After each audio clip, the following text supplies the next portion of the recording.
Should Ryan Day lose his job if he loses the national championship game? Tell me about it in the comments below. What's up, kinfolk? It's RJ Young. I am not on a step mill. If this is your first time watching the #1 college football show, welcome. Hit the subscribe button. It's free. Doesn't cost you anything. Just says, hey, I like the show. I like the segments. And I want to be a part of it. So we're going to click the bell. So we're going to ring it. So you don't miss any of the segments that we upload here. And, keep it civil in the comments. But we do have a raucous comment section of nearly 130,000 subscribers to the show. I be down there. We be getting into discussion. Just don't be mean. Don't be nasty. Don't cuss. Kids, read the comments. Okay. Should Ryan Day lose his job if they lose this game to Notre Dame for the national championship? No. No is the answer. No is the answer.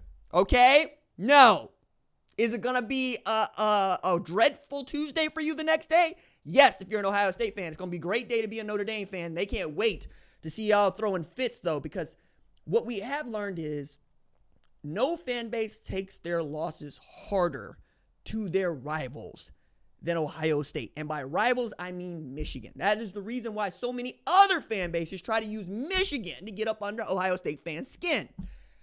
I get it. I understand. It's a game you have to win. But more than that, it's a game that you have to win, and then you lose it, and then you don't have a Big Ten championship to show for it. You don't have a national championship to show for it, and you are up against it knowing that Michigan won the national championship last year. Yeah, they cheated. They still won the national championship. It ain't going nowhere. They beat Ohio State. They won the Big Ten championship. They went perfect. They ran the table. Ohio State isn't running the table, didn't beat Michigan, didn't win the Big Ten championship, got in as an at-large team, and then decided to play the kind of football that we know it's been capable of for the entire year. Now they're in a game against a Notre Dame team that they are frankly just better than. I mean, it's on paper, it's on film. They ought to beat this football team, which is what many Ohio State fans know about this roster that, by the way, Ryan Day built. Okay? Did he get the money from other people? Yeah. Just like Marcus Freeman at Notre Dame. Just like everybody else who's a head coach. They got the money from other people. Okay? Did he get the staff he wanted? Yes. Just like most other programs get the staff they want. They're running the kind of program that he wants to see. And frankly, he's been a really good steward of this program, not just in wins and losses, but in how he talks about it. He understands. He's not talking down to fans, which is what some people choose to do. Like Mike Gundy was just going in on his own fan base because his team was sorry. That's not what Ryan Day is going to do. Okay? Ryan Day is going to buckle down and say, no, this is the job. I signed up for this. I know what they expect. I know the standard that I need to reach. The thing that I think has always been interesting about Ohio State fans is what is enough, right? Now, on the one hand, you can say Ohio State has been so good and so dominant and so beloved because the standard is the standard. I mean, we're talking about a team that's never lost 8 games in a single season. It's not happened. They haven't done it, right? I don't think they're going to do it in the foreseeable future.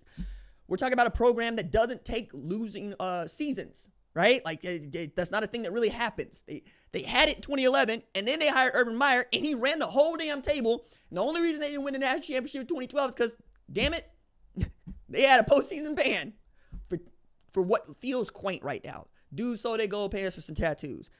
Fast forward 15 years to name, image, and likeness today, and everybody's like, damn, did we really punish them for that? Yeah, they really did. Ask Ohio State fans how they really feel about it. They might ball up their fist. But you win the national championship 2014, the first year of the 14 college football playoff, and in large part, you got a chance to do that because it was a 14 playoff. That loss to Virginia Tech normally doesn't allow for you to be one of 2 teams playing for the BCS championship, right? We got a 14 playoff. You beat Alabama, you beat Oregon, and you got that 2014 with Zeke and them. But I had to beat by a 4-string quarterback if you're Oregon.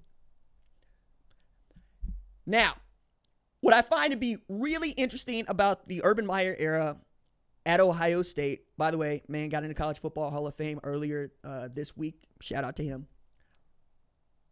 Ohio State fans think they should have won more than 1 national championship. They'd be like, we really should have won at least 2. Think about the 2015 team. Right? We should have won at least 2. 2016 team, we should have won at least 2. And I'm going, damn, dog. All right. Oklahoma ain't won no national championship since 2000, and Oklahoma damn sure is a blue blood. Oklahoma's had 2 losing seasons in 25 years. Come on now. That said, I understand. I understand where you're coming from. Now, with Ryan Day, you're looking around, you're going, damn. He was in a national championship game in 2020, and he lost to what I believe is one of the 5 best football teams to ever walk the face of the earth, the 2020 Alabama Crimson Tide. That team was ridiculously awesome. And in a year where it felt impossible for us to play football, let alone to play football at that level, my goodness, Ryan Day doesn't get the same sort of push from the Big Ten that the SEC got for Alabama, and it looked like they weren't even going to play football. You'll remember Kevin Warren canceled the damn season, all right? They come back late. They put the band together. They run through what's left of the schedule. Michigan bails on them because of COVID, right? They can't keep the kids from getting infected. All right, cool. Then you play for the national championship after you beat Clemson. That, for me, was enough, right? Then you go on this streak of losing 4 in a row to Michigan, and you have not won a Big Ten championship since 2020. Now you have Ryan Day, who has stopped a mud hole in the number 1 team in the country and walked it dry in the Rose Bowl, who stomped out Tennessee, which we thought was perhaps the 3rd or 4th best team in the SEC. Then they go and they beat down Texas. The only thing he hasn't done the last 4 years, win the Big Ten championship, beat Michigan, win the national championship.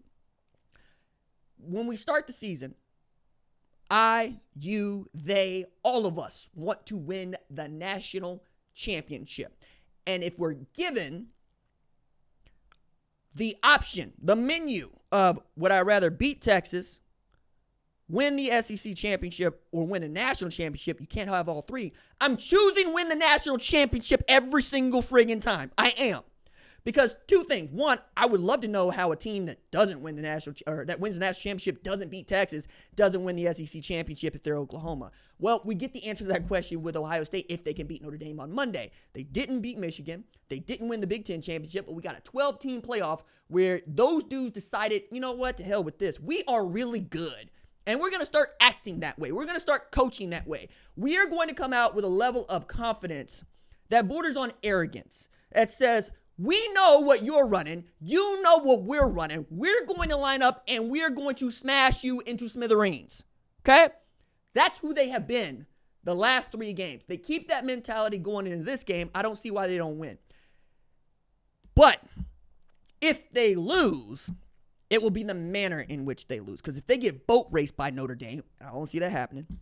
Everybody's going to look at Ryan Day going, what were you doing this week to prepare? What exactly were you doing for the last 9 days to prepare, right? If they lose on, let's say, a Mitch Jeter field goal late in the game, people are going to look back at some opportunities that Ohio State had to either pick up 4th and short or turn the ball over or didn't go get 6 when they could have settled for 3. There's going to be all these different ways in which we're going to talk about this game if they lose it.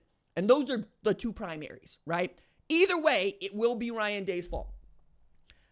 I don't know that a national championship will be Ryan Day's fault either. But you know what? That's what it means to be a head coach. I believe this. I was told this and I believe this. 2 things. You never see an assistant coach's name in the paper for losing a football game. And my favorite, players win, coaches lose. Period. Players win, coaches lose. Stan Van Gundy has my favorite example of a coach understanding what his role is and what the rules are and how we talk about sports. He had coached the Orlando Magic at that time, and LeBron James hit a game winner that was amazing. Like the defense that he drew up was perfect. It was the defense you draw up to stop LeBron James doing the one thing that LeBron James did to go win that game. Stan Van Gundy said, I made a mistake. It's a bad play. It's a bad play. And they said, hey, us that know ball, we're like, no, it isn't. That's the play. You ran it. He just beat it. If he beat it, then it's the wrong play and it's my fault. He beat it. It's the wrong play and it's my fault. I need to find something that could beat LeBron James, not get us beat by LeBron James. And I love that because he is reminding us all what his role is. But more than that, he's throwing it back to you as the viewer, as the audience, as the fan, as the reporter, to give him his grace. He's being vulnerable with you. If you watch the game and you know what he did, you know that you would have, everybody else makes the same play. Everybody else. You get to say that. And there is a level of authenticity and honesty with an answer like that I've just come to love. I really do enjoy that stuff because it is a coach that refuses to treat you as if you are stupid. Ryan Day's probably not going to get that for winning the national championship. It's probably going to be what he did at the Cotton Bowl, which is about the players. They're playing week to week. They're playing so they can play another week with each other. They've earned this opportunity by playing the way that they have. But when they lost to Michigan, nobody was yelling, fire the quarterback, fire the defensive backs, fire the running backs. Nobody's saying fire a player. Nobody. Never mind that Ohio State has lost Josh Simmons and Seth McLaughlin playing 3 guards to one side, and he found a way to make that work. Or that he pivoted from running the football, knowing it wasn't working for them, to throwing it down the field, probably making them a little bit more worried and not allowing them the ball control that they wanted, because the thing about being an explosive on offense is that you got to keep being explosive on offense. So, again, he ain't losing his job. He loses this game. It might get a little too hot around there because, again, this is a program that had a chance to win it in 2020. It's a program that fell a field goal short of perhaps getting an opportunity to beat Georgia and then beat the brakes off of Texas Christian. And now they're here again. I don't want Ryan Day to end up like Marv Levy. And if you aren't old enough to know who that is, hit the Googles, ask an NFL fan about those Buffalo teams, and then come back and talk to me.